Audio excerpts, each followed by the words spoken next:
প্রিয় মাধ্যমিক শিক্ষার্থীবৃন্দ, আমি আজ আলোচনা করব কবি ওয়াল্ট হুইটম্যানের একটি কবিতা, যা নবম এবং দশম শ্রেণীর পাঠ্য বইতে সংযুক্ত করা হয়েছে এবং কবিতাটির নাম ও মি ও লাইফ, অর্থ দাঁড়ায় ও আমি ও জীবন। কিন্তু বাংলা ভাষায়, বাংলা সাহিত্যের সাথে যদি আমরা একটুখানি তাল মিলিয়ে বলতে চাই, তাহলে আমার মনে হয়, বা যেটা আমি করেছি, সেটা হলো যে কিসের আমি, কিসের জীবন। আমরা যদি বাংলাটা এমনভাবে করি, তাহলে এই ইংরেজি কবিতাটার সাথে খানিকটা খাপ খায়।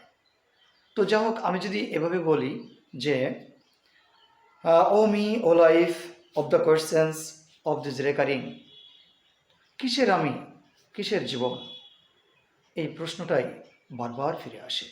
অর্থাৎ হতাশাবাদী কবি তিনি এই জীবনকে নিয়ে, এই নিজেকে নিয়ে খুব একটা আশাবাদী হতে পারেননি।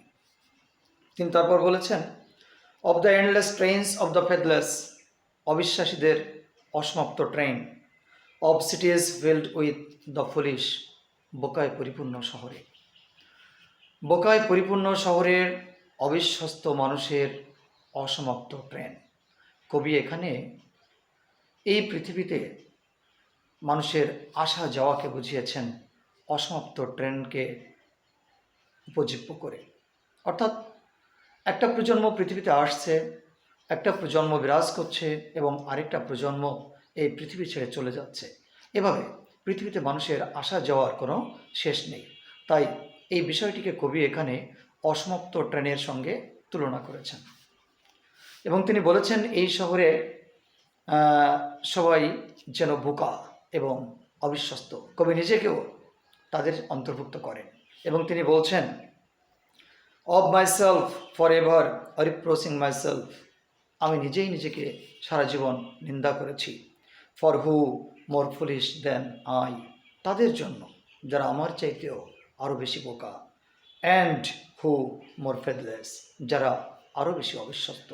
কবি এখানে নিজেকে তাদেরই অন্তর্ভুক্ত মনে করেন তিনি নিজেও বোকা এবং নিজেও অবিশ্বস্ত। কবি তারপর বলছেন, of eyes that ভেনলি crave the light, চোখগুলো মূর্খের মতো আলো চায়, বিফলের মতো আলো চায়। অর্থাৎ তিনি বলছেন এই চোখগুলো সভ্যতার আলো চায়, কিন্তু সে নিজেকে সভ্য করতে চায় না, নিজেকে সুন্দর করতে চায় না। তিনি তারপর বলছেন, of the objects mean of the struggle ever renewed, তুচ্ছ বিষয় নিয়ে যে সংগ্রাম তা বারবার ফিরে আসে, বারবার নতুন হয়ে আসে, অথচ তার ভেতর থেকে আমরা আলো চাইছি মূর্খের মতো। Of the poor results of all, সকল ক্ষেত্রেই ফলাফল খুবই বাজে।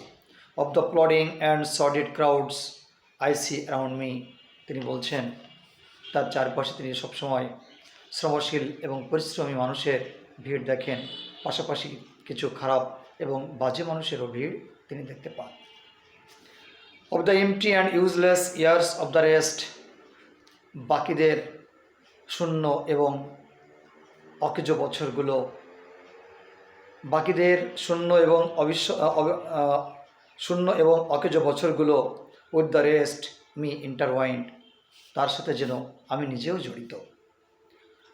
The question O me so sad recurring, প্রশ্নটা হলো কিসের আমি, অত্যন্ত দুঃখের, এবং এই প্রশ্নটাই বারবার ফিরে আসে। হোয়াট গুড অ্যামিড দিস, কী আছে এর মধ্যে, ও মি ও লাইফ, কিসের আমি, কিসের জীবন।